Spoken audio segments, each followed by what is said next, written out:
Amsterdam, Copenhagen, Utrecht, Paris, and Tokyo, all cities with enough cycling clout to reach the top 10 global list. But those are obviously not the cities I want to talk about today. I want to talk about the underdogs, the up-and-comers dotted around the continent of North America.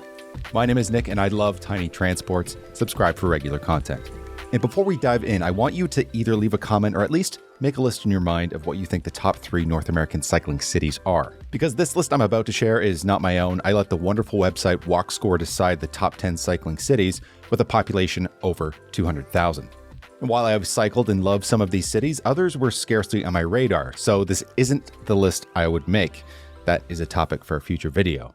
BikeScore compiles data in 4 categories, weighs them, and using some complicated magic, spits out a score from 0 to 100.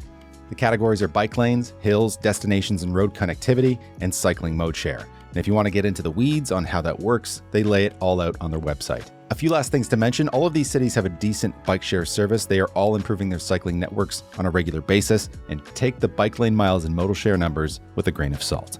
But without further ado, coming in at number 10, Arlington. No, not that Arlington, this Arlington, and not actually Arlington. This is the first lumped together city. It's Washington, D.C., come on. Washington is a city that was primed for cycling bliss before the boom, and we all know the famous landmarks, the Lincoln Memorial, the Smithsonian, the White House, but did you know that it is also home to one of, if not the first, center-running bike lane in North America along Pennsylvania Avenue?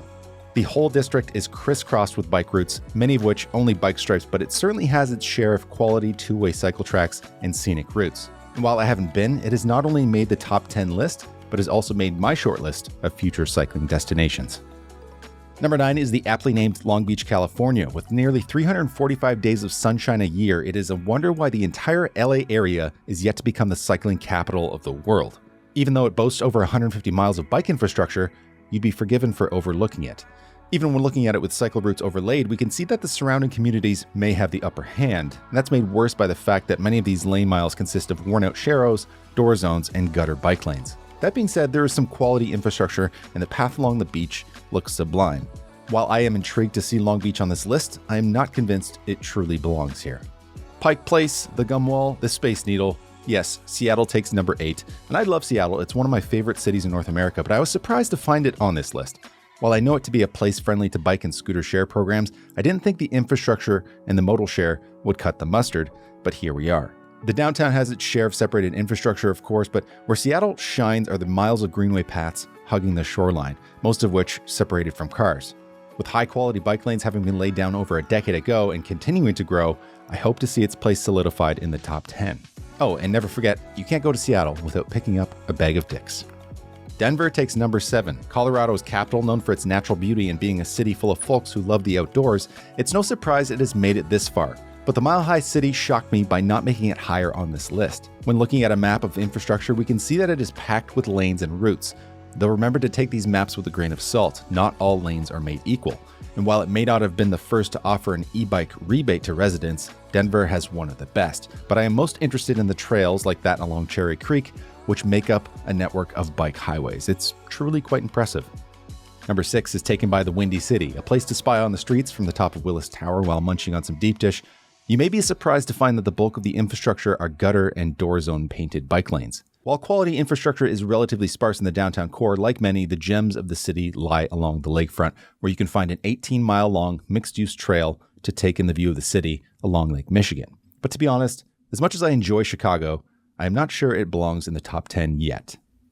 The first of the top 5 is San Francisco, and I know I said Seattle is one of my favorite cities in North America, but San Francisco just might be the one. While it has hills that can even defeat an e-bike, seriously, how is Steiner a bike route? Traffic calm streets and protected bike lanes are sweeping the city. And while Washington, D.C. may have the first center-running bike lane in North America, San Francisco probably has the most controversial on Valencia Street. So check out my video on that.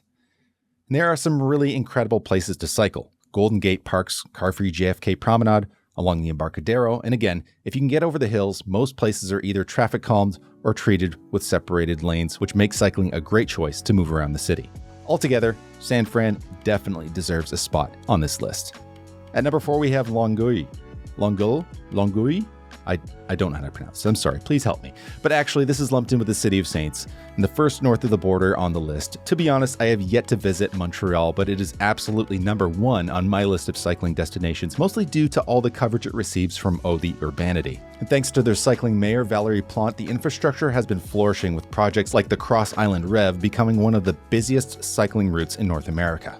Even though they see a dip in ridership through their harsh winters, it's kept alive by making an effort to keep the lanes rideable year-round.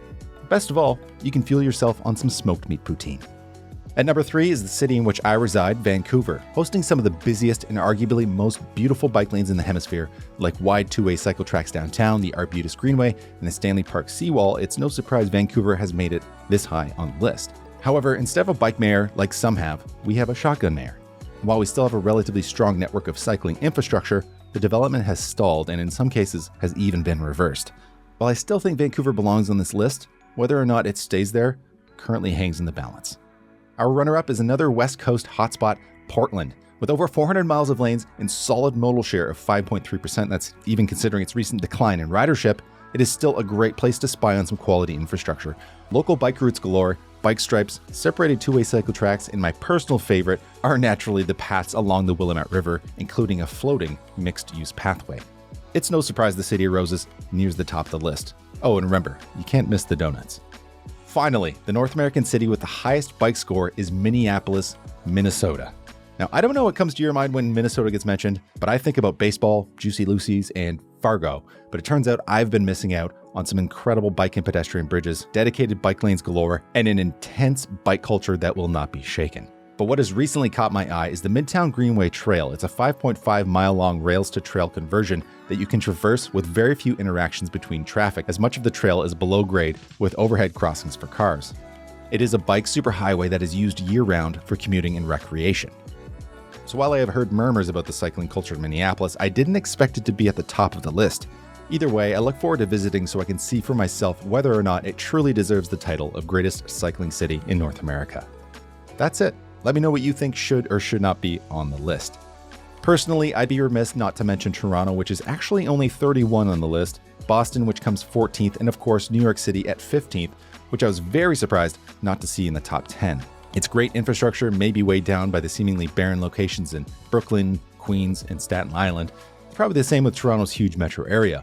Though the hilly cities within the top 10 are worth highlighting because e-bikes, scooters, and other forms of powered micromobility flatten hills.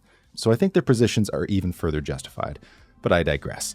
While this wouldn't be my top 10 cycling cities in North America, it brings me joy knowing that these are not only places with decent cycling communities, but are all advancing to becoming safe and healthy places for everyone. But of course, most importantly, the battle for the number one cycling city in North America is in full swing, and I am here for it. So with that, my name is Nick. Thanks for watching.